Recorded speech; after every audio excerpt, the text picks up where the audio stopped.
Hüdapar İstanbul İl Gençlik Kolları Başkanlığımızın düzenlemiş olduğu Şehitler Gecesi etkinliğimize hepiniz hoş geldiniz, sefalar getirdiniz. Eûzu billahi mineşşeytanirracim.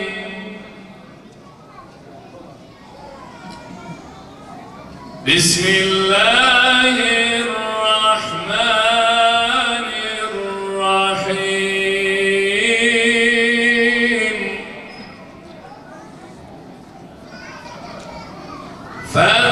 فاذكروني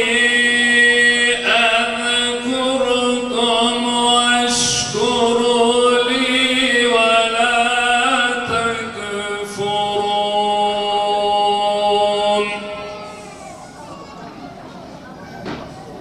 يا أيها الذين آمنوا استعينوا بالصبر والصلاة إن الله مع الصابرين. Öncelikle doğum tarihi olup da ölüm tarihi olmayan aziz şehitlerimizin yakınlarıyla, aileleriyle bir arada olmaktan dolayı mutluluğumu ifade edip Allah'a hamd ediyorum. Hem ülkemizden hem de İslam coğrafyasının farklı bölgelerinden şehitlerimizi böyle anmamız, onları yad etmemiz göstermiştir ki şehitler Müslümanları aynı zamanda bir arada tutan önemli bir etkendir. Ve göstermiştir ki yine şehitlerin varlığı, şehitlerin ödediği bedel boşa gitmemiştir. Yıllar da geçse hem bizi bir araya getiriyorlar hem de bizi ayakta tutuyorlar. حياكم الله إخواني أخواتي بناتي الكرام في هذا اللقاء الطيب المبارك الذي يجمعنا وهذه الذكرى العظيمة يوم الشهيد وإن كانت كل أيامنا وقلوبنا تنبض من أرواح الشهداء الطاهرة فالشهيد روحه تعيش معنا ونستنشق عبق شهادته مع أنفاسنا ونمضي على ما مضى عليه ونردد يا فارسا عرش العلا تتربع صم الجبال أمام عزمك تركع. Kıymetli kardeşlerim, şunu belirtmem gerekiyor ki şehitler bizlerin arasında olmasa da ruhları bizlerle beraber ve bizler her daim şehitlerin nefeslerini kendi aramızda hissetmekteyiz. لأن فلسطين رأس الحرب بقيادة حركة المقاومة الإسلامية. Ve şu an Filistin İslami Direniş Hareketi Hamas'ın öncülüğünde direnişini ve mukavemetini göstermektedir. تقاتل أعداء الأمة يهود المغضوب عليهم أخبث أهل الأرض. Allah Azze ve Celle'nin ayette belirttiği gibi Allah'ın lanetinin kendilerinin üzerinde olduğu Yahudilerle şu an oradaki Müslüman kardeşlerimiz savaşmaktadırlar. وواجب الأمة اتجاه فلسطين فرض عين. Ve ümmetin Filistin'e yönelik olan yapması gereken şeyleri de farz-ı ayındır. الشهيد القائد المهندس محمود فارس. Saha komutanlarından Mahmud Faris, şehit Mahmud Faris. قائد قسم تصنيع الطائرات المسيرة في فلسطين. Kendisi Filistin'deki insansız hava araçlarının mühendislerindendi. في كتائب الشهيد عز الدين القسام. İzzettin el-Kassam Tugaylarındaki silahlı insansız hava araçlarının mühendislerindendi. وقد استشهد في المعركة الأخيرة في معركة سيف القدس En son savaş olan Kudüs'ün Kılıcı Savaşı'nda kendisi şehit oldu. في آخر يوم من رمضان Ramazan'ın son günü, Arife günü kendisi şehit oldu. Paris'te babaları, özür dilerim ailelerimiz. ندعو الله العلي القدير أن يعيننا على تربيتهم وإنباتهم نباتا حسنا على خطى والدهم الشهيد. Ve Rabbimizden bu üç evladının da babalarının yürümüş olduğu yol üzere terbiye edip onların da aynı çerçevede yetiştirmesini bize paylaştırmasını istiyorum. وآخر دعوانا أن الحمد لله رب العالمين. Mavi Marmara'nın güvertesinde şehit olan o 10 insan elbette şehitler kervanının ne ilk üyeleriydi ne de son üyeleri olacaklar.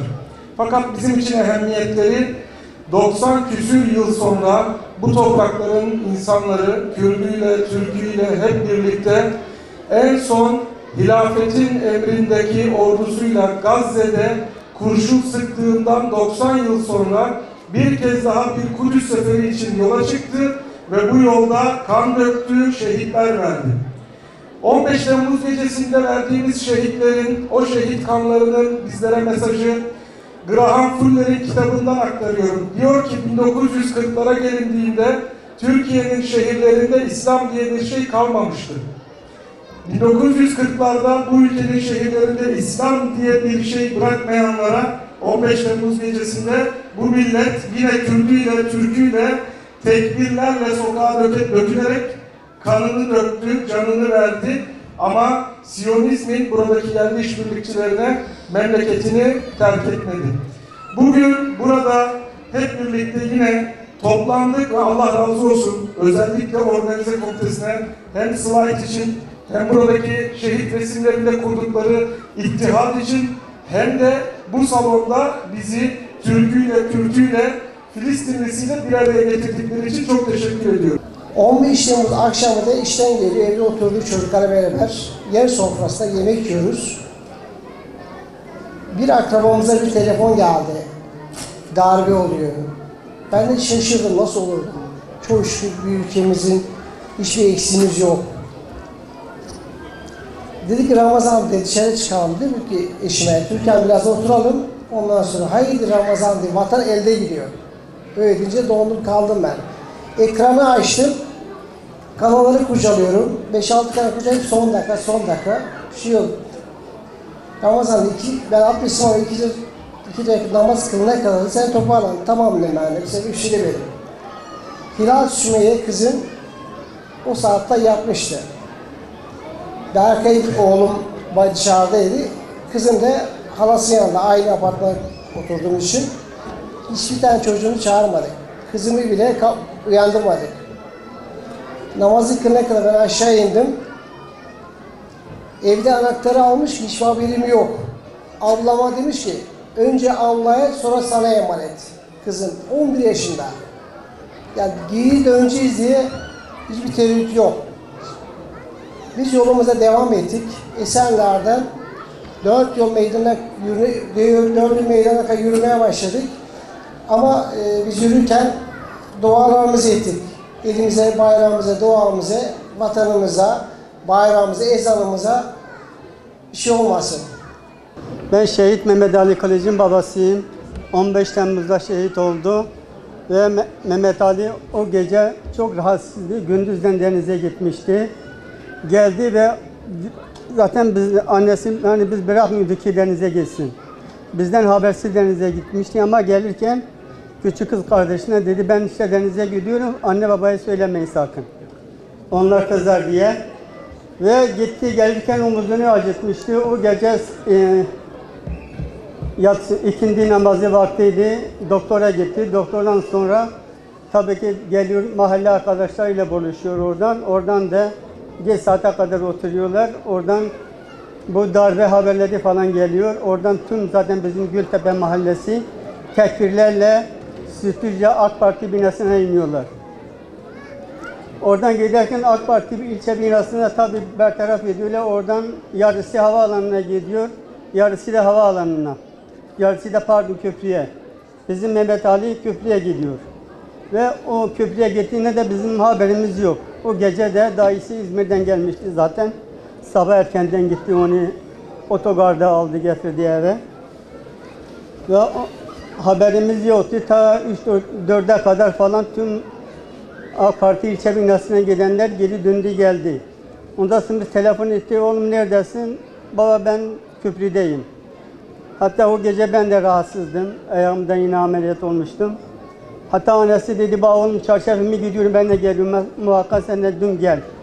Hatta dedi, anneciğim nasıl geleceğim? Burada bir sürü anneler, bacılar var. Ben onları bırakıp gelemem. Şayet gelsem yarın nasıl halkın huzuruna çıkacağım? Nasıl onların yüzüne bakacağım diye. Ve ondan sonra ta saat 5'e kadar birkaç kez görüştük telefonla. Oğlum gel ne yapıyorsun falan. En son hatta saat 5.30 falandı. Baba dedi 2 tane kontrolüm var.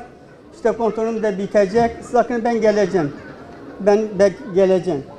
Fakat yine biz gel dedik. O da en son dedi anne gel diyorsun ama ben gelemem dedi. Gelsem yine yarın nasıl arkadaşların yüzüne bakacağım. Telefonu çalıyor, bir Ramazan arkadaşı ikiz. Telefona Gülizar teyze sen misin? Evet benim. Diyor ne oldu? Diyor işte Mehmet Ali rahatsızlandı, hastaneye kaldı. Etkal hastaneye. Tabii bize de söylemiyor işte. Neyse ondan sonra dedi işte hazırlan. O annesiyle şey yaptı falan, hazırlandı. Hatta ben de ayağımdan rahatsızım. Sakın Abdullah sen gelme. Dayısı da kalktı. Yok siz gelmeyin, ben gidip bakıp geleceğim. Ama hiç aklımıza gelmedi bile ağrı yaralı veya şehit olmuş. Şehit Selami bilindiği gibi 1992 yılında Bosna Hersek'e giderek şehit olmuştu. Ama onun kısa hayatından biraz bahsedeyim. Selami Yurdan 26 yaşına çok şeyler doldurmuştu. Selami'nin hayatına baktığın zaman emin olun onlarca insanı hidayetine vesile olmuştu. Bu çok herkese nasip olacak bir şey değil. Mahallesinde, iş yerinde bütün insanlarla diyalogları çok güzel, çok rahat ve Selami emin olun İslam'ı fazla anlatmıyordu. Yaşantısıyla, yardımıyla, onların dertlerine dert olmakla bunları öne veriyordu ve insanlar ondan sonra ona soru soruyorlardı. Bu çok önemlidir. Bunu hiçbir zaman unutmayalım. Size bugün ben biraz daha değişik şehitlerden fazla bahsedilmeyen, hatta adını hiç bilmediğiniz bazı şehitlerden bahsetmek istiyorum. Uhud şehitleri ama Hamza değil, Mus'ab değil, Hamza'la değil, başkaları var. Bu şehitlerin şehadetini çok iyi anlayabilmek için önce Akabe'ye gitmemiz lazım. Medine'den bildiğiniz gibi önce 5 kişi, sonra daha çoğalarak Müslüman oluyorlar.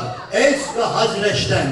Ve bunlar bir sene sonra geliyorlar gizlice Mekke'deki Akabe kayalıklarında buluşuyorlar. Niye buluşuyorlar? Çünkü inandıkları peygamberin hayatı tehlikede. Mekkeliler onu öldürecekler. Onun için diyorlar ki ya Resulallah gel bizim şehrimize gel. Bizim Medine'mize gel. Biz seni bağrımıza basarız diyor. İşte bunun anlaşması yapılıyor kardeşler. Akabe kayalıklarında bu anlaşma, biat, meşhur tarihteki Akabe biatı yapılıyor. Kardeşler, maalesef Uhud'da Müslümanlar bozguna uğradı. Zannetmeyin sadece şey değil ha, okçular değil. O tepeyi tutan, Uhud'daki tepeyi tutan okçular değil. Ötekiler de bozguna uğradı. Bunu kabul edelim. Tarihe iyi bakın. Müslümanlar maalesef çil yavrusu gibi dağıldı. Zaten 1000 kişi yola çıkmıştı. Yarı yoldan 300 tane münafık biliyorsunuz geri döndü. Ve 700 kişi kaldı. Vallahi o 700 kişi var ya perem oldular ha. Kınamak için söylemiyorum. Bu bir gerçek. Efendimiz 12 kişi kaldı. Ve bütün kafirler hücum ediyordu. Yani çünkü kim Muhammed'i öldürürse en büyük mükafatı alacak ve üstelik bu dinde, o sevmedikleri dinde, putlarına hakaret eden dinde ortadan kalkacağı için kardeşlerim iyi dikkat edin. 12 kişi kalmış etrafında ve bütün kafirlerin hele 4-5 kişi çekilmişler bir kenara, ya öleceğiz ya öldüreceğiz diye. Öylesine birbirlerine yemin ediyorlar, söz veriyorlar ve Efendimiz'e hücum ediyorlar. Dikkat edin, Efendimiz'in bulunduğu yere hamle yapıyorlar. Aynen bugünkü timler gibi, vurucu timler gibi hücum ediyorlar. Ve geliyor böyle. Efendimiz buyuruyor ki, şu gelenlere karşı, şu hücum edenlere karşı kim beni koruyacak? Kim beni korursa ona cennet var diyor. Ve ben ya Resulallah diyor. Ben diyor birisi. Kim? Adını bile ezberleyemedim defalarca okuduğum halde. Çünkü meşhur biri değil. Ve çıkıyor önüne ve onlarla mücadele ede oraya şehit oluyor. Ondan sonra bir hücum daha geliyor. Bir hücum daha geliyor.